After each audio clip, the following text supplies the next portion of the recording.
Thanks for joining us on your Saturday evening. We've got a couple stories to keep you informed on what we're doing here this weekend, and we're going to start things off in Claiborne County, where a man is arrested following a club shooting. Now, this is what we know so far. A man shot another man at Club Old School on Highway 18 Friday night. Claiborne County Sheriff's Office tells 3 on Your Side the two men were in an argument when the situation escalated. Emergency services were called to the club around 11:40 p.m. last night. And the suspect shot Nicholas Sanders of Vicksburg 3 times. The suspect's identity has not been released at this time, and we will, of course, update you with more information as we work to learn more details. So again, this is in Claiborne County last night, and a man has been arrested. So the condition of that person that was shot 3 times is still unknown at this time. We are contacting the sheriff's office to try and get more information tonight. And we are also learning more details about the tiff between the McComb Police Department and the Pike County Sheriff's Office. So yesterday, our Rosalind Anderson did a little follow-up there in Pike County after the police department and the sheriff's department let it get to the public that they're in a little bit of a dispute. And basically what's happening is that they're in a stalemate between the agencies. Now, according to Bryant Wally Jones, he, in just over a month, inmates from the McComb Police Department are not going to be housed inside of the jail. That is, of course, controlled by the sheriff's department. Now, this is what we know so far. They're no longer going to be housed or transported to the Pike County facility. Over the last 20 years, towns within Pike County have paid about $40 a day to the sheriff's office to house their inmates until an indictment was handed down by a grand jury. Now, they pay that money until the indictment. Now, when that contract expired in 2023, this is according to a supervisor we spoke with yesterday, a new contract was made. However, new guidance from the Attorney General's office was given earlier in August, which said that payments should not stop once the case is handed over to the grand jury.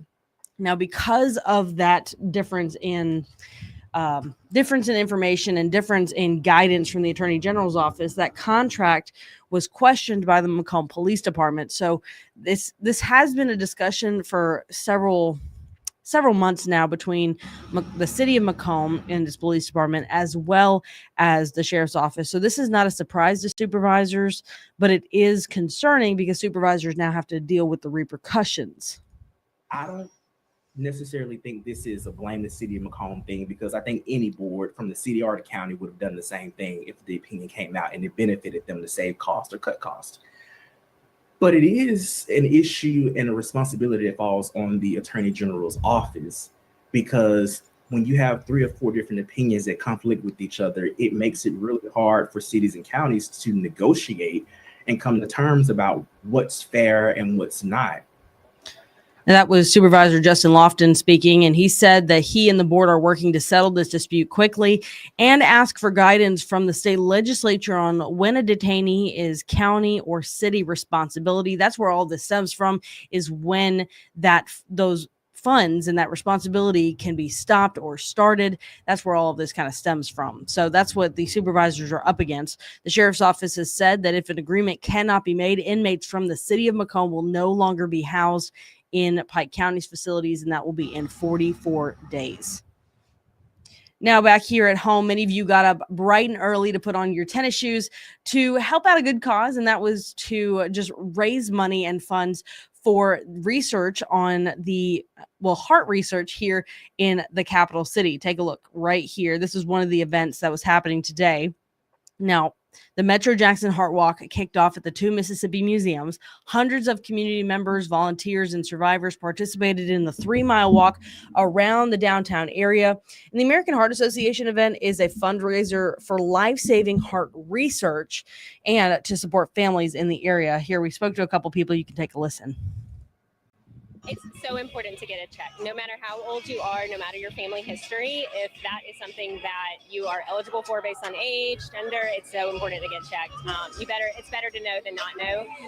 We always say know the numbers, so know your blood pressure numbers, know your cholesterol numbers, regardless of age. It's very important to know throughout your life. Well, 9 in 10 people who suffer cardiac arrest outside of the hospital do die. So because of that, health experts at this event were making sure that they were teaching CPR just with your hands to people to help change that statistic. And this year, the fundraiser raised over $300,000, an incredible achievement they were able to do. And they had really nice weather today to be able to do all that. I mean, it didn't rain. Yeah. It wasn't too cold, maybe a little warm for people for fall. Yeah, that's true. Not only was it not cold, but it was actually, like Holly said, a little bit too warm. I think it felt a little bit more like late summer even, with a few of us reaching into the low 80s. Our high was 80 today in Jackson. It's supposed to be around the mid to upper 60s. So we are certainly warmer than usual. We're right at where the average high is for today. And it's just after 7 p.m. So certainly a warm evening in store. The next several days will be above average as well. 80 tomorrow is what you can expect your high here in South Mississippi, Central Mississippi, pretty much the southeastern United States. Going to be pretty warm for the next several days. 78 for Monday. Still low to even mid 80s heading towards next week. But notice Thursday, our last 80-degree day, and then cool air starts to kind of shift a little bit further towards the south. There we go. Bringing us back in the 60s. Yeah, for the next week, which is going to be the week of Thanksgiving. We're starting off with temperatures closer to normal, but that is going to be because of a cold front. It will be accompanied by some showers and thunderstorms. So that's one thing to look out for. We're going to potentially see the rain increasing. We'll see partly cloudy skies, but lots of sunshine, at least for the next several days, while our temperatures are still in those 80s. And then you'll see potentially a few stray showers, isolated light rainfall, not completely out of the question through the next week. But we're going to be mostly dry until Thursday night into early Friday morning. That's when a line of showers and storms will move into the area, and that could come with some heavy rainfall, maybe even a few thunderstorms that might reach severe levels. Okay. We're going to look at that in just a second, but for now, just keep in mind, active weather conditions are going to linger through the weekend, so it's not like we're just going to immediately clear out. We're actually going to have a lot of rain. Looks like it's going a little bit in a rotation. Yeah, that kind of does happen when we have a low pressure system move through. It kind of wraps sticks around. Yep, that's where we call it that's a cyclone. Yeah, that's what not we're looking. Not an actual cyclone. Not a tropical cyclone. Not a tropical cyclone. Not a tropical cyclone. A mid latitude cyclone. Okay. That's some meteorology nerd jargon.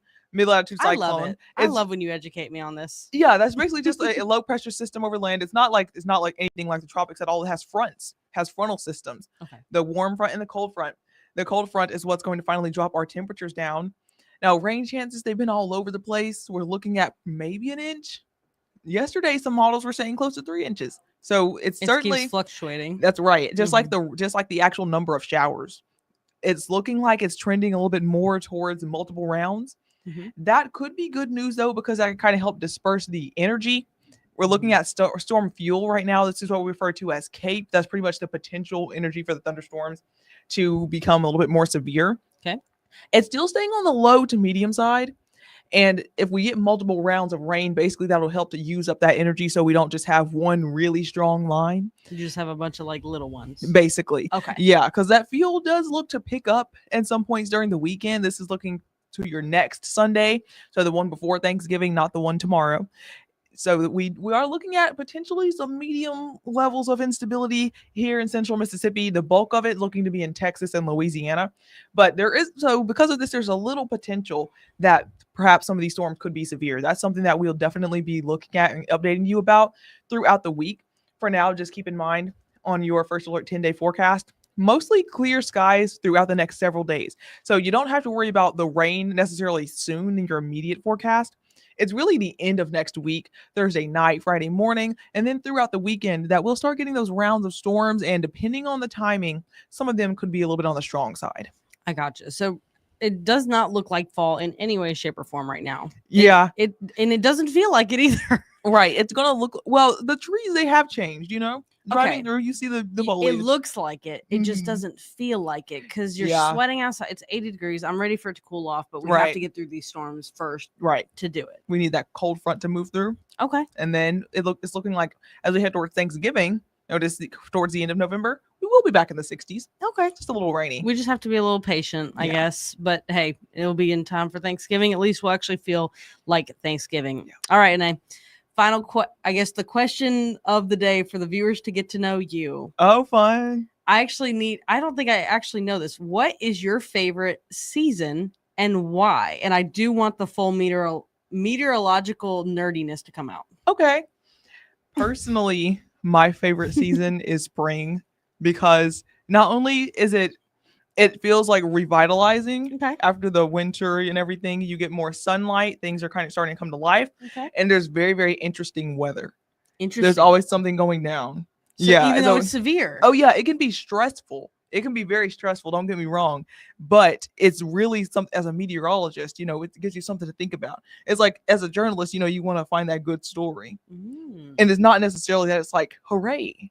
But it's like, this is what my degree is in, like this is my job. And on top of that, for severe weather, again, we do not hope there is any severe weather, but we're in Mississippi. We know it's coming. It's interesting to learn about. Yeah. And it's interesting to learn about. And I'm going to tell you, I did not do environmental science very well at Mississippi State, and people who took class with me, I'm so sorry. I was really not smart at it. Yeah. But I've learned here so much more because you can actually see how y'all are learning, at least on the screens. And it's not even just here; it's a lot across lots of the United States. We have a lot of things just constantly changing during the spring, and also my birthday is technically in late spring.